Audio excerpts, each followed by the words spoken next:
శుభోదయం. Faith lens డైలీకి స్వాగతం. ఈరోజు మనం చదవబోయేది కీర్తన 1వ అధ్యాయం.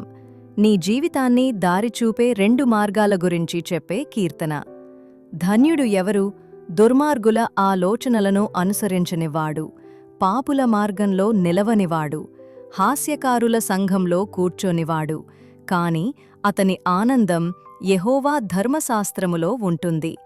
దానినే పగలు రాత్రి ధ్యానిస్తాడు. అతడు జలధారల దగ్గర నాటబడిన వృక్షంలా ఉంటాడు.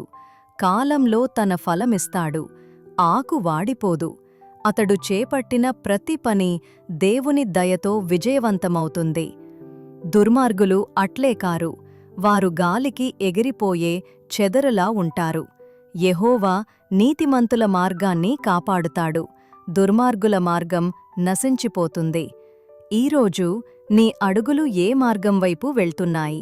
జీవానికి దారి చూపే మార్గాన్ని ఎంచుకో. ధన్యవాదాలు. ఇది ఫెయిత్ లెన్స్ డైలీ.